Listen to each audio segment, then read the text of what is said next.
Buenos días a todos los miembros de la comunidad educativa de la Universidad Nacional de Asunción. Muchas gracias por acompañarnos en este taller 6 con un tema interesantísimo, la inteligencia artificial en la educación superior. Tenemos una disertante de lujo, voy a hacer lectura resumida de su extenso currículum.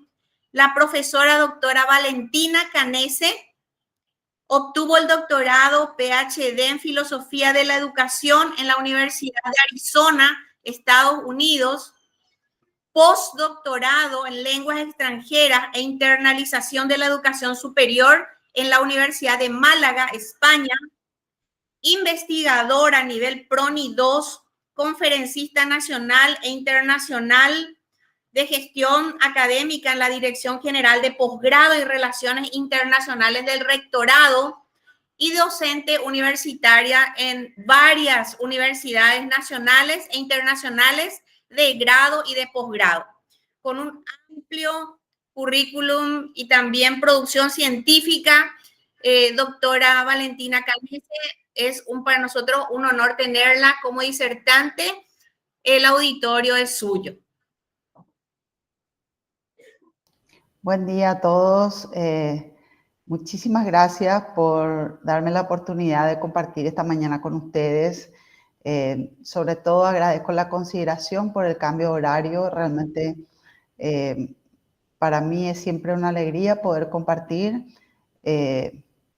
algunas reflexiones e ideas con la comunidad académica en general, ya que si bien nuestras áreas del saber y de actuar pueden ser diferentes, diversas, hay cosas que son transversales y que nos ocupan a todos.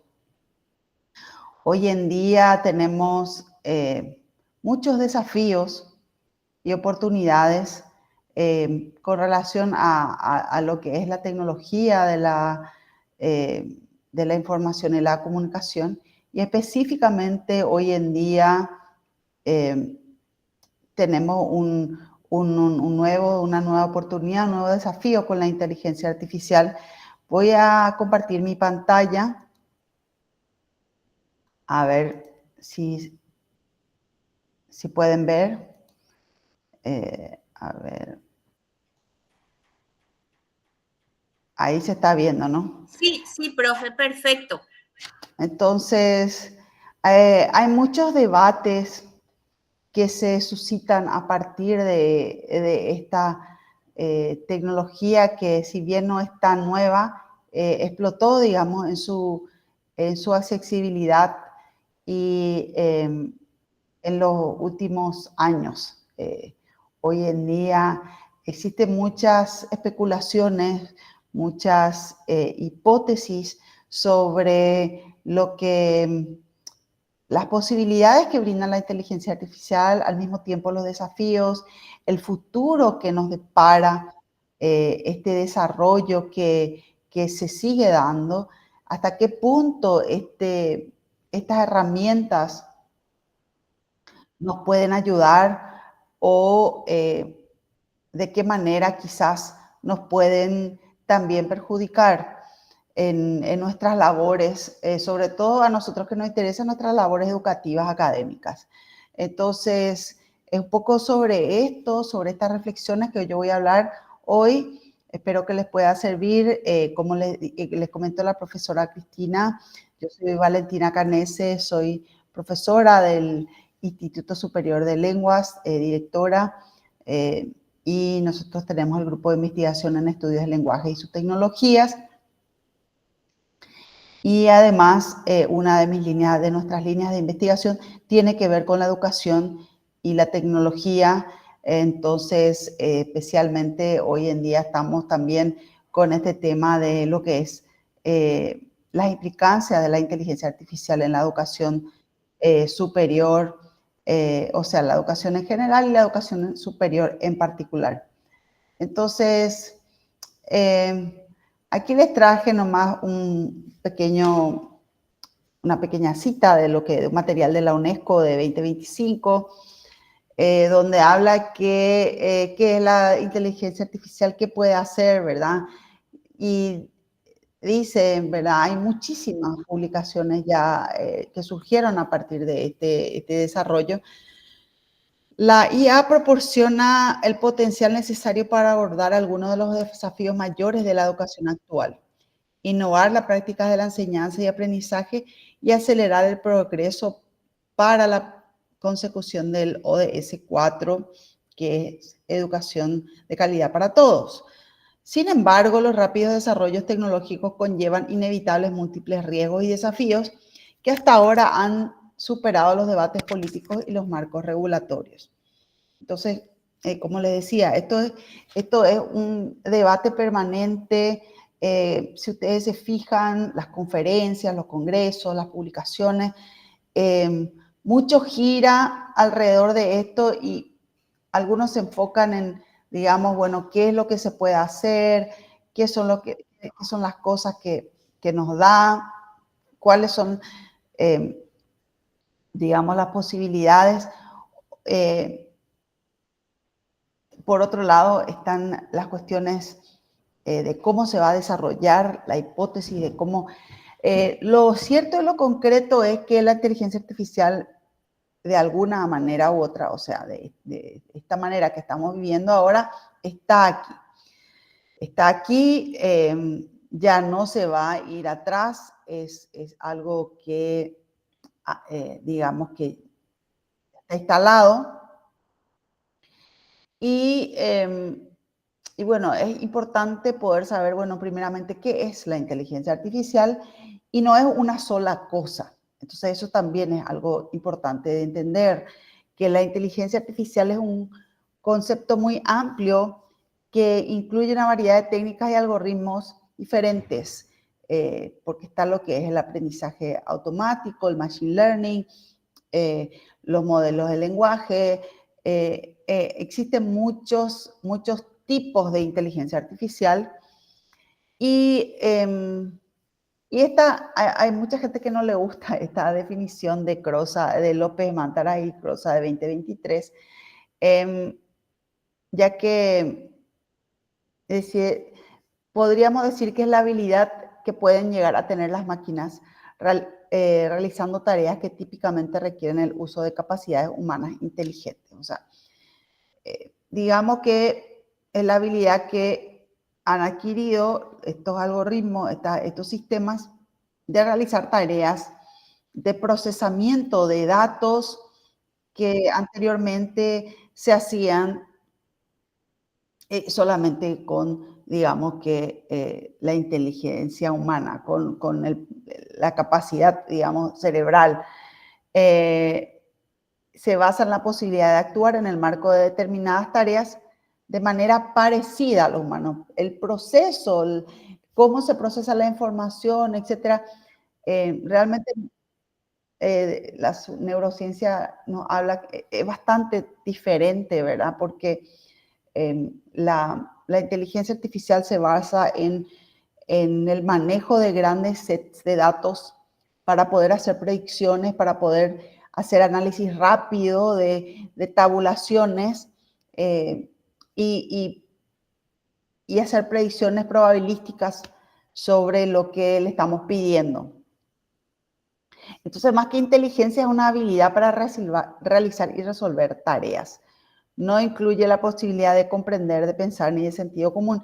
Aunque todo esto en realidad es algo que se está diciendo ahora, incluso 2 años atrás, pero hay mucho debate. Ahora hace poco, hace unos días, leí un artículo que hay un movimiento de ciertas personas que hablan del maltrato o de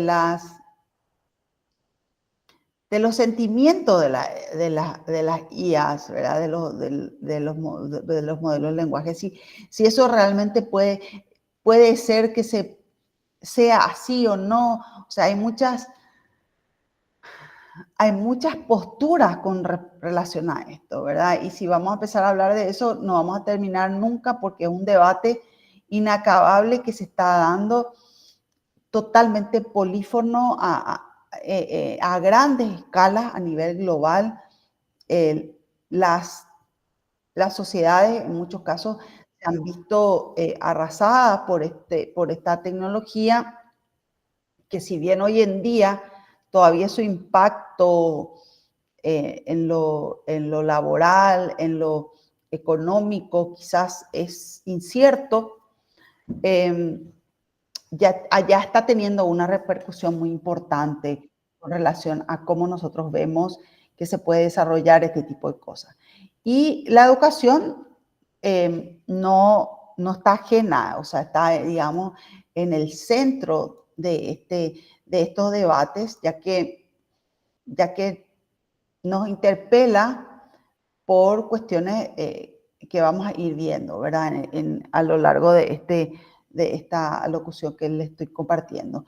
Entonces, ¿por qué hablar de esto? Bueno, porque los avances tecnológicos, las empresas de tech y los ingenieros no paran, digamos, sí están buscando soluciones muy interesantes para problemas reales, como por ejemplo en las áreas de la salud. Ustedes que son del área de salud, justamente los análisis, por ejemplo, para el desarrollo de químicos farmacéuticos, para el análisis de cuestiones de genética. Hay montones de aplicaciones muy interesantes que realmente tienen potenciales muy grandes con relación a cómo eso podría ayudar a mejorar la calidad de vida, en los tratamientos de las personas, un montón de cosas que, que justamente por eso hay movimientos, hay grupos que hablan que esto requiere de regulación para poder asegurarnos de que se haga bien. Por otro lado, existe una presión muy fuerte por parte de las compañías, de las empresas, a que la regulación sea mínima, ya que eso les permite a ellos, digamos que, un desarrollo más acelerado y tiene un gran impacto global en el trabajo, la ciencia y la educación. Entonces, nosotros aquí, yo no voy a hablar del aspecto de la ciencia en sí, de los desarrollos, porque son múltiples en todas las áreas del saber, ¿verdad? Tanto desde la astrofísica hasta la ciencia de la salud, etcétera, hasta el tema de los análisis de datos, etcétera. Todo, en todos los aspectos tiene implicancias importantes. Y nada más aquí como a modo de ilustración, nada más que esto es, hoy en día esto es así, ¿verdad? Una pequeña gota en el mar pero estos son los más conocidos, ¿verdad? Los grandes chats, ¿verdad? Los modelos de lenguaje más utilizados, el ChatGPT, que es el primero en haber sido puesto a disposición de la población, que hoy en día también ya, digamos que si uno no tiene una suscripción de pago, puede quedar bastante limitado en la capacidad que podamos tener de hacer uso de él. Ayer, por ejemplo, yo quería que me analice una base de datos rápidamente para una presentación que tenía que incluir, me había olvidado en un formulario de inscripción de un curso, me había olvidado de incluir si eran hombres o mujeres y alguien me pidió que quería saber cuántos hombres y cuántas mujeres se postularon para uno. Y bueno, le pedí al ChatGPT que me infiera de los nombres, ¿verdad? Que no es algo totalmente así al 100%, pero aquí en nuestro país más o menos sí. Y tenía que pagar para hacer eso. Entonces me fui a Gemini, que es el siguiente, que es de Google, y bueno, me pudo sacar rápidamente que teníamos 70% de postulantes mujeres y 30 hombres. O sea, esto me ahorró probablemente, qué sé yo, media hora a una hora de trabajo, ¿verdad? Y para estas cosas sí, realmente son útiles estas herramientas. Y para otras cosas mucho más avanzadas también, ¿verdad? Tenemos los chats principales, ¿verdad? ChatGPT, Gemini de Google, Grok de X, de lo que era Twitter anteriormente, Copilot de Microsoft, que ahora está incorporado en el Edge, en el navegador, está incorporado en el Office. Entonces, y que, digamos, su motor, digamos, es el GPT de OpenAI también. DeepSeek, que es el que salió de China hace unos meses atrás, que yo no lo he usado aún, pero dice que es bastante también bueno. El Claude, Perplexity, estos son. Y luego tenemos diferentes otras aplicaciones para, por ejemplo, videos, imágenes, los que están en la segunda fila, ¿verdad? Traductores, asistentes de investigación como el SciSpace, Research Rabbit, Semantic Scholar, análisis de datos, asistentes para corrección gramatical como Grammarly, Quillbot. O sea, hay una serie de... ayer me decía alguien, sí, ahora ya hay también inteligencia artificial que humaniza lo que, digamos, lo que te saca un chat, ¿verdad? Para, digamos, que no parezca que es una inteligencia artificial. Entonces, todo esto está aquí, ya no se va a ir a ningún lado. Vamos a ver entonces un poco cuáles son algunos de los desafíos y oportunidades de justamente contar con estas herramientas. Primeramente vamos a ver, bueno, cuáles son algunos desafíos emergentes a partir de esta tecnología. Primeramente tenemos la equidad y la brecha digital. Como les comentaba recién, ¿verdad? Al hacer la pasada por alguna de estas herramientas, o sea, la brecha digital es real, existe. El acceso si bien cada vez es más universal el acceso a Internet, por ejemplo, a través de los teléfonos inteligentes celulares, de qué manera acceden las personas y qué nivel de acceso tienen, es un desafío que tenemos aún, ¿verdad? Por ejemplo, hoy en día ya no es más una cuestión de tener solamente dispositivos. ¿Qué dispositivos tenemos? ¿Con qué nivel de conectividad podemos estar, verdad? En las zonas urbanas, como estamos nosotros aquí en Asunción y Central, es una realidad. Otra realidad son las zonas del interior y sobre todo las zonas rurales donde digamos que la población es menos densa y la señal de Internet llega de manera diferente, no llega igual porque no es tan rentable para las compañías proveedoras de Internet realizar esas conexiones en lugares donde hay pocas personas por el costo que eso implica. Entonces, y el costo que tiene, ¿verdad? Acceder a estas cosas, ¿verdad? Como les decía, por ejemplo, hay mucho de esto que tienen su versión gratuita y su versión de pago. Y si queremos tener el acceso pleno, tenemos que pagar. ¿Y cuántas suscripciones podemos pagar? El otro día estaba leyendo también algo sobre tipo un chiste o una queja por ejemplo, de las películas, que anteriormente,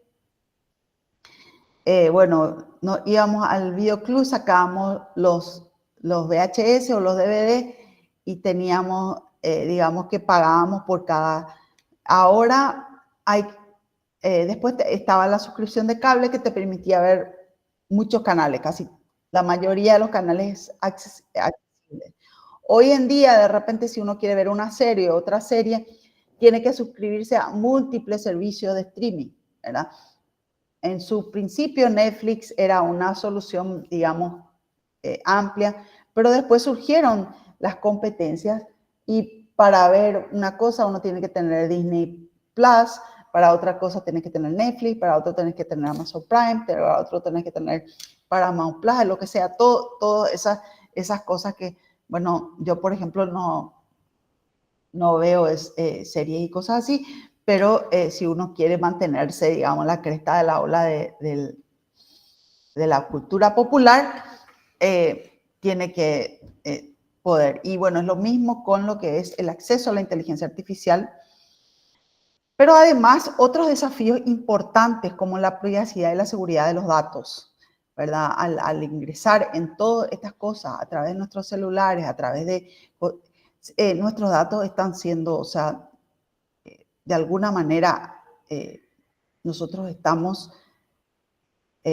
cediendo nuestros datos para estos sistemas, ¿no? Para estas empresas. Hace un tiempo ya, se recordarán la aplicación esta que convertía una foto en una imagen de tipo anime, de tipo manga, te convertía en un dibujito animado. Pero para hacer eso tenés que ceder tu imagen. Y esos son riesgos que tomamos, que mucha gente, que bueno, que con las redes sociales, etcétera, ya lo hemos ido haciendo, ¿verdad? El sesgo algorítmico es también un desafío importante, ya que lo que produce la inteligencia artificial se basa en información que se produce en Internet. Y el Internet no es un lugar equitativo, no es un lugar, digamos, que entonces muchas veces la representatividad de las comunidades puede estar, y entonces se producen los sesgos de género, culturales, raciales, etc. Luego el tema que sí nos preocupa a nosotros, que es los cambios en autoría y la evaluación, ¿verdad? O sea, ¿de dónde salió esta información? ¿Quién dio? ¿De dónde copiaron, verdad? Esto es lo que creo que a nosotros nos preocupa bastante, sobre todo en lo que respecta a cuál es el fin de la educación, ¿verdad? En la educación superior es formar profesionales competentes en el área en la que nosotros estamos actuando. ¿Y qué necesita hacer una persona para convertirse en un profesional competente? Probablemente dejar que un sistema algorítmico piense por él no sea la mejor manera de desarrollarse como profesional.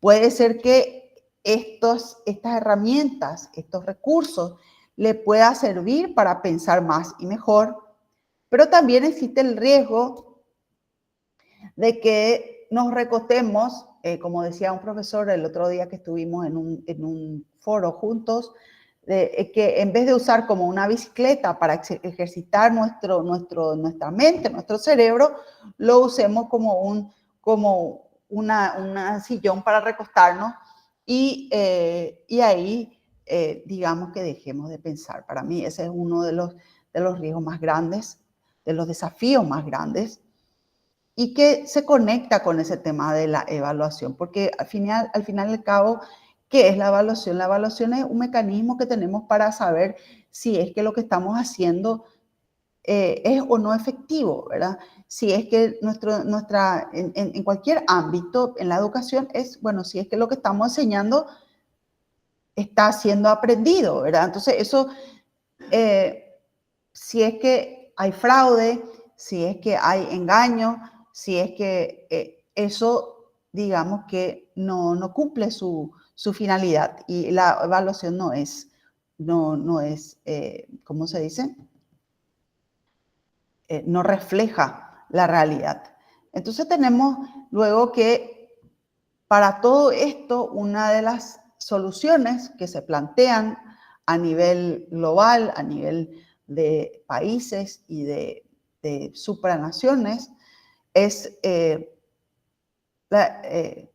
imponer o sacar marcos regulatorios y de ética. ¿verdad? De regular el desarrollo, porque estamos hablando, aquí no estamos ni siquiera hablando de los impactos ambientales, energéticos y de otro tipo que tienen estos sistemas, ¿verdad? Que realmente también no son menores, ¿verdad?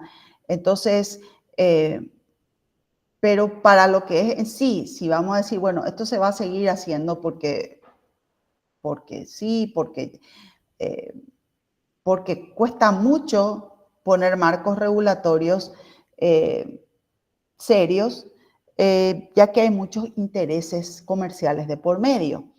Entonces, una vez que está esto instalado, los marcos regulatorios y marcos éticos ayudan a, de alguna manera, controlar que podamos hacerlo de una manera correcta, ¿verdad?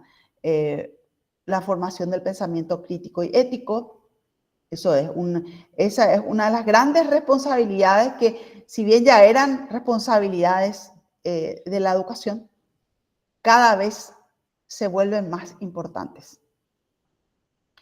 La personalización superficial, o sea, porque tenemos una de las posibilidades de la inteligencia artificial es justamente el que se personaliza, se puede personalizar el aprendizaje. Pero esa personalización puede ser superficial, puede ser a un nivel que no es, digamos, lo suficientemente cercano o humano, porque después de todo somos seres humanos y necesitamos otros seres humanos con empatía que nos ayuden. Por eso es tan importante la cercanía y el rol del docente. Y el rol del docente ante lo desconocido. O sea, cómo cambia cada vez más exigente el rol del docente. Entonces, estas son las dificultades de repente que se nos presentan a partir de estas herramientas, de estas tecnologías. Y por supuesto tenemos las oportunidades, ¿verdad? Que hay que atender a esos desafíos para poder realmente sacar el mayor provecho de estas oportunidades por ejemplo, el enriquecimiento de la experiencia, el aprendizaje personalizado y adaptativo, la gran capacidad de análisis y digamos que de filtración de información para el diseño curricular, para la elaboración de materiales y también para la personalización de la tutoría de los estudiantes. Entonces, eso es algo que puede tener un potencial muy, muy grande y que hay que saber utilizar esta herramienta, ¿verdad? Y luego tenemos que la optimización de la gestión, que es, digamos, una de las cosas que más se está viendo, ¿verdad? De lo que más realmente para tareas tediosas, como le decía yo ayer, en vez de estar anotando uno por uno, bueno, este es mujer, este varón, esta mujer, este varón, la IA me contó eso en cuestión de pocos segundos, de 30 segundos, una cosa así, ¿verdad? Menos de un minuto, hizo un cuento rápido de la base de datos, analizó los nombres, vio si era nombre de varón o mujer y me dijo, acá en tu base de datos hay 70 mujeres y 30 varones, ¿verdad? O sea, si no, yo iba a tener que ir uno por 100 nombres y probablemente me ahorré 5 minutos, 20 minutos, no sé, no mucho tampoco, pero en el gran esquema de las cosas puede ahorrar muchísimo tiempo, ¿verdad? En ese tipo de análisis rápido, en ese tipo de gestiones de tareas que se pueden automatizar, los datos que se pueden analizar de manera mucho más rápida.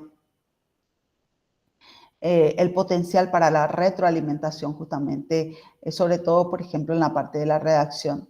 Y ahí es donde el desafío se encuentra con la oportunidad, ¿verdad? Porque por un lado, el desafío es que, bueno, ¿cómo hacemos que si tenemos esta herramienta que puede escribir por nosotros, ¿por qué vamos a hacerlo nosotros, verdad? Pero ¿de qué nos sirve a nosotros hacer redacción? poner nuestras ideas por escrito, ¿verdad? ¿Cuáles son los, digamos, las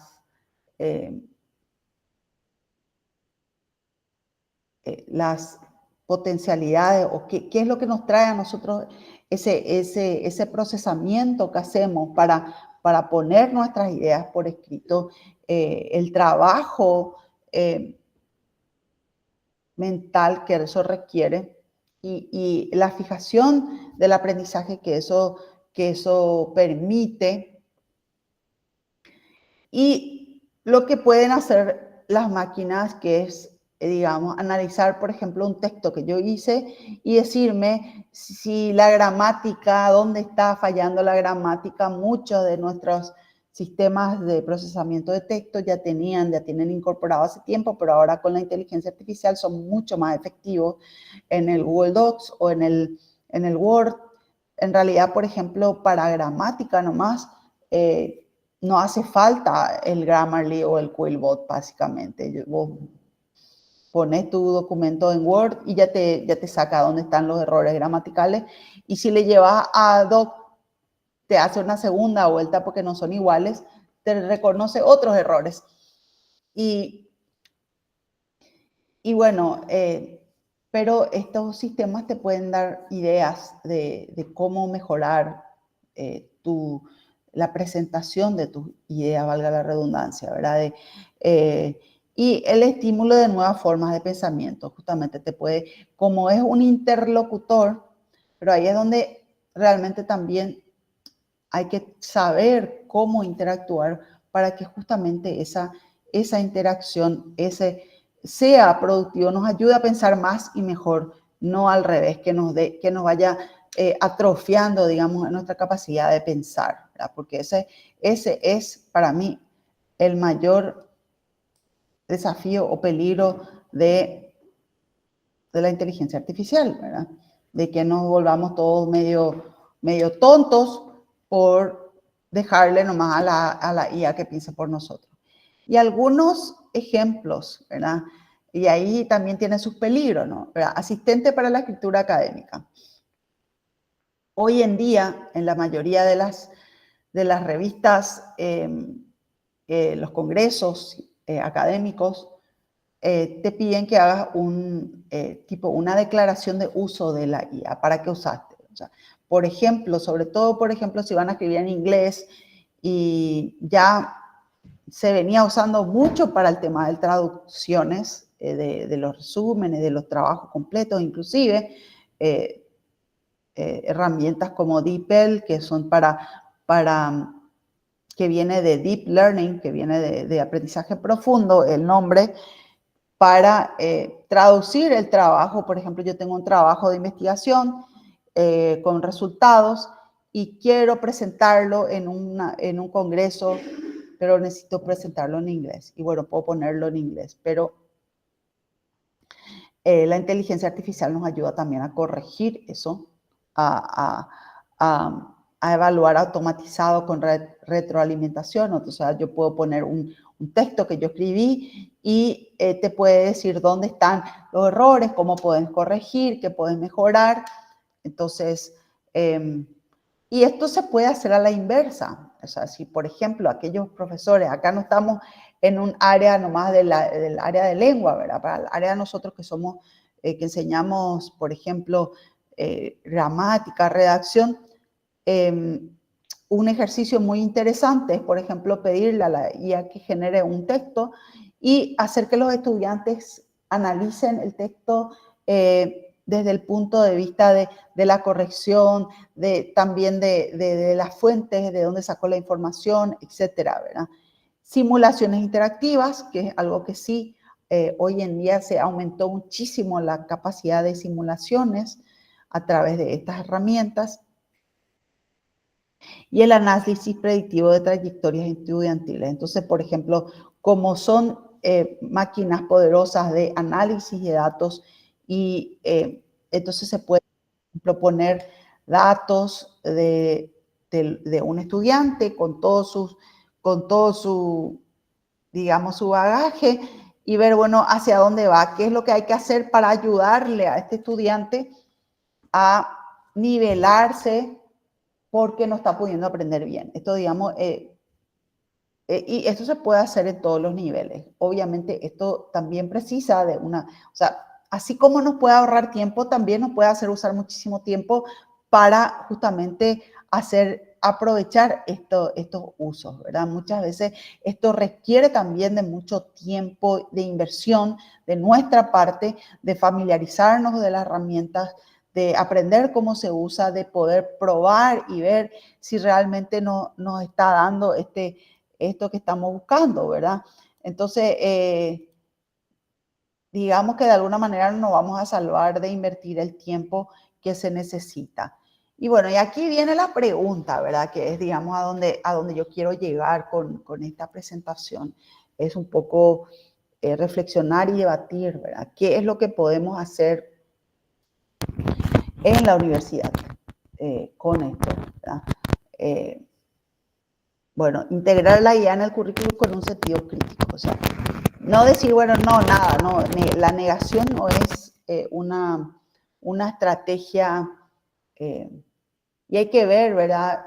Sobre todo en qué aspectos del currículum va a ser más útil, no va a ser más enriquecedor, digamos, el uso de la IA para, por ejemplo, análisis de resultados de laboratorio, no sé, hay muchas cosas que se pueden, ¿verdad?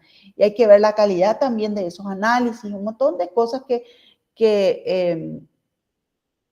es importante poder juntamente con docentes y estudiantes, académicos, investigadores, hacer ese trabajo juntos. Capacitar a docentes y estudiantes para ver, bueno, en todos los aspectos, ya sea los aspectos prácticos de uso, pero también en los aspectos éticos bueno, ¿qué implicancias éticas tiene esto para mí como persona, como ciudadano, como futuro profesional o como profesional en el caso de nosotros como docentes, ¿verdad? Promover la alfabetización digital y la ética, ¿verdad? Porque eso es cada vez más importante. O sea, la ética siempre fue importante, nunca dejó de estar ahí, ¿verdad? El tema justamente es, de la ética es, ¿por qué es importante la ética? Porque justamente en el caso de la formación de profesionales, nosotros queremos que nuestros profesionales sean los mejores profesionales, que realmente después puedan desenvolverse, en el caso de la Facultad de Odontología, como profesionales del área idóneos y capaces. Entonces, ¿qué eso implica? ¿Qué significa para nosotros docentes? ¿Qué herramientas le tenemos que dar? Digamos, herramientas psicológicas, si se quiere, o de capacidades, de competencias profesionales que le van a servir para ser los mejores profesionales, que eso le pueda servir para hacer el mejor servicio a la comunidad, ya que de eso se trata, ¿no? Claro que va para tener un mejor bienestar también, ¿verdad? Pero sin olvidar que en ese esfuerzo para tener una buena vida, no lo hagamos a costa del sufrimiento de otras personas o a costa del engaño, ¿verdad? Porque finalmente eso es pernicioso y perjudicial. El 4 es uno de los grandes desafíos que tenemos, sobre todo en la universidad pública, que muchas veces no controlamos nosotros los presupuestos, ¿verdad? Asegurar el acceso equitativo a las herramientas. Eso implica recursos, eso implica presupuesto y eso también es algo para lo cual nosotros como institución tenemos que, de alguna manera, esforzarnos para tratar de si no asegurar, por lo menos brindar, tratar de hacer esto una realidad, el acceso equitativo a las herramientas. Definir políticas institucionales claras con transparencia, privacidad y no discriminación. Eso parece una obviedad, ¿verdad? Pero cada vez es más importante. y realizar una evaluación constante de los impactos de todas estas cuestiones, ¿verdad? Porque, por ejemplo, el tema de post-pandémico, de los webinarios, etcétera, eso ya, digamos que se instaló y tiene sus ventajas y sus desventajas, ¿no?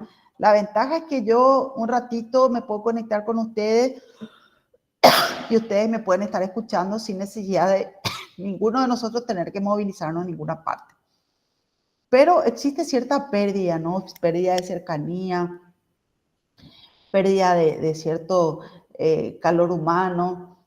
Entonces, tiene todo, y esa evaluación constante de los impactos de los usos de estas herramientas es algo que no debemos perder, ¿verdad? Que es importante darnos cuenta, ¿verdad? ¿Qué ganamos, qué perdemos y qué impacto eso tiene en nuestra labor como docentes individuos primero y como institución después, ¿verdad? O viceversa. Y bueno, y estas son las preguntas con las que quiero dejar el debate instalado para que podamos, si se quiere, conversar o ver, bueno, de qué manera, es lo que tenemos que preguntarnos siempre, ¿verdad? De qué manera la IA puede aportar a la solución de nuestros problemas educativos actuales. De qué manera se pueden fortalecer las habilidades de construcción y transformación de las prácticas educativas con la incorporación de la IA. ¿Y qué podemos hacer nosotros para enfrentar los desafíos que se presentan para la evaluación de los aprendizajes y el pensamiento crítico? Entonces, estas son las preguntas con las que les quiero dejar, abrir el espacio de debate, agradecerles ya a todos, dejarles ahí mi contacto. Voy a volver a la pantalla de las preguntas por si alguno le quiera comentar al respecto. Y agradecerles nuevamente la oportunidad de compartir con ustedes esta mañana. Muchas gracias, doctora Valentina. Si es que alguno de ustedes quiere hacerle alguna pregunta a la profe, está abierto el espacio de preguntas.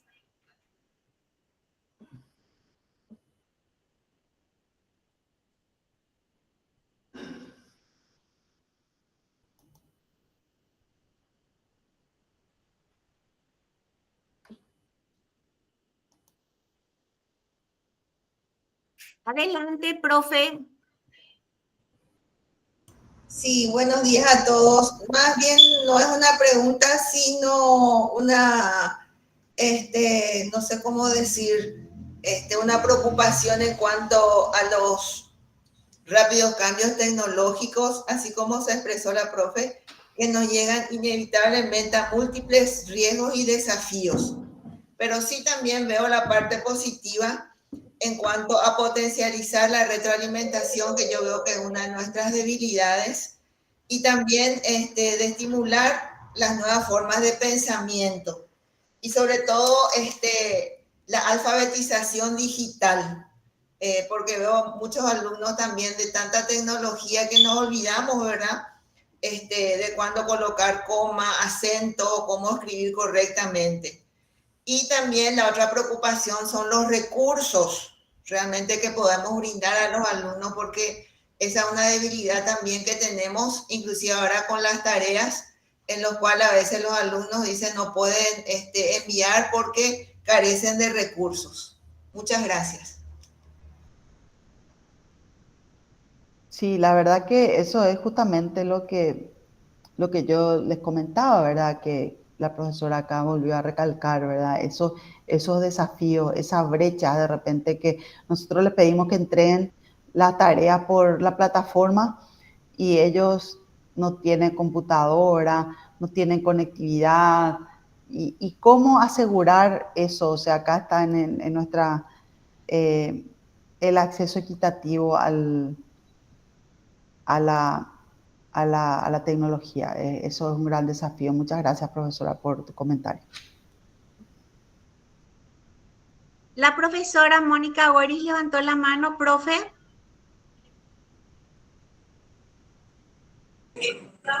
Buen día. Sí, yo quería una sugerencia. Mi pregunta es, ¿qué habilidades nuevas deberíamos desarrollar los profesores universitarios para trabajar en conjunto con las herramientas de inteligencia artificial? ¿Qué nos sugiere? Y bueno, realmente es un gran desafío porque tenemos una habilidad, no sé, nueva, no sé si es nueva, pero una habilidad que se renueva siempre. Es la capacidad, justamente, valga la redundancia, me disculpan, de renovarnos, de estar siempre atentos y abiertos y con un espíritu de curiosidad, ¿verdad? Porque esa es una de las disposiciones del pensamiento crítico, ¿verdad? Es justamente nosotros mismos cultivar ese pensamiento crítico para tener las disposiciones y las habilidades de argumentación, de evaluación y las disposiciones como la curiosidad, como la perseverancia, y tratar de ver eso, cómo combinamos eso con las herramientas para que nuestros estudiantes adquieran esas capacidades, esas competencias, esas habilidades que muchas veces quizás no se trata de la tecnología en sí, ¿verdad? Sino que esas son cada vez, esas habilidades humanas son cada vez más importantes, ¿verdad? Porque parecería como que de alguna manera, si no lo hacemos, corremos el riesgo de estar cada vez más aislados, de que la tecnología en vez de acercarnos nos separe. Eh, y sí, una cosa importantísima, habilidades nuevas, me dice, es tratar de entender y saber cuáles son las herramientas eh, más importantes para el área del saber en el que yo me desenvuelvo. Si yo soy investigador y hago investigación cuantitativa, yo tengo que saber qué herramientas de análisis estadístico y cuáles son las nuevas tendencias de los nuevos análisis estadísticos que existen, ¿verdad? Si yo estoy en el área del análisis cualitativo, la misma cosa, ¿verdad? Tengo que saber, bueno, qué herramientas me pueden ayudar a hacer un mejor análisis del discurso. Si estoy en el área de la salud, entonces tengo que ver qué herramientas, qué tecnología son las más importantes que yo como profesional tengo que manejar y que tengo que asegurarme de que mi estudiante como profesional del área desarrolle, ¿verdad? Ya sea con o sin tecnología. Eso, o sea, eso es algo básico de la educación, ¿verdad? Y digamos que no es algo diferente o nuevo de lo que ya hay que hacer, pero que cada vez que hay cosas nuevas, nosotros tenemos que volver a recordar y volver a seguir, digamos que actualizándonos. Es que nosotros hoy en día somos como los teléfonos celulares que toda la hora se están actualizando, ¿verdad? Que cada rato tenemos que reiniciar porque, porque ya hay una versión nueva, ¿verdad? Y a lo mejor eso también es una carga grande, es como nos trae bastante es por eso que es importante crear comunidades de aprendizaje, de apoyo entre nosotros, los académicos, los docentes, porque este sentirse permanentemente desfasado, por un lado nos obliga a mantenernos activos, a no estancarnos, pero por otro lado nos produce una cierta permanente estado de incertidumbre, de ansiedad. Entonces, eso es lo que tenemos que tratar en comunidad, en grupo, juntos, tratar de resolver como profesionales, como docentes. No sé si te respondí la pregunta, era una pregunta muy profunda y realmente no sé si es que algo, nada, esto es realmente nuevo.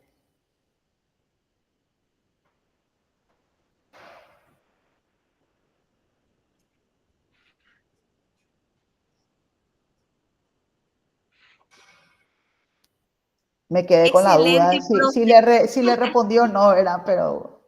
profe Moni. Sí, muchísimas gracias. Creo que incluiría que tenemos que tener un poquito de paciencia con todo esto, porque muchas veces nos impacientamos. Exacto, sí, se me olvidó nomás decir eso. Sí, profe, realmente tu pregunta es profunda, es importante y eso que dijiste sobre todo es muy importante. A veces no nos tenemos paciencia nosotros mismos. Y una cuestión de, el pensamiento crítico tiene, como algunos han de saber, la mayoría, tiene dos aspectos, que son las disposiciones y las habilidades. Y el tema de la disposición es muy importante, esa gana digamos, de aprender siempre. Y una de las disposiciones también es esa tolerancia hacia la incertidumbre. O sea, todo eso que necesitamos. Y eso de, por ejemplo, a veces decimos, yo no soy bueno para esto, ¿verdad? Por ejemplo, en este caso, ponerle la tecnología. Yo tenía un estudiante que decía de posgrado, un señor mayor, ya era brasilero que vino hace 15 años atrás. Y decía, yo soy analfabeto digital. Y eso realmente yo le dije, un día me cansé de escucharle decir eso. Y le dije, no tenés que más decir eso, ¿verdad? Porque eso lo internalizamos nosotros. A veces nosotros mismos nos convencemos de que nosotros no somos buenos para algo, o de que algo es muy difícil, o de que algo es demasiado ya para todo lo que tenemos. Y entonces eso nos bloquea, eso crea los bloqueos. Y eso es lo que realmente yo creo que de alguna manera, más que como individuo, como comunidad, tenemos que tratar de atendernos, de cuidarnos y de enseñarnos unos a otros a tenernos paciencia. Gracias, profe, por tu pregunta y comentario. Muchas gracias a todos por las preguntas. Si queremos seguir enseñando, entonces tenemos que seguir aprendiendo. Muchísimas gracias, profesora doctora Valentina Canese. Gratitud y reconocimiento por tu excelente disertación para la Facultad de Odontología de la UNA. Esto es pedido por nuestra máxima autoridad, el profesor doctor Rodolfo Perruchino Galeano, decano.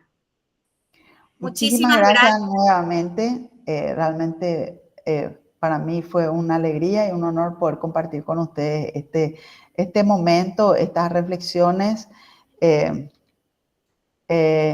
Y bueno, espero poder encontrarnos nuevamente pronto. Así será, el profe. Muchísimas gracias también a todos los participantes.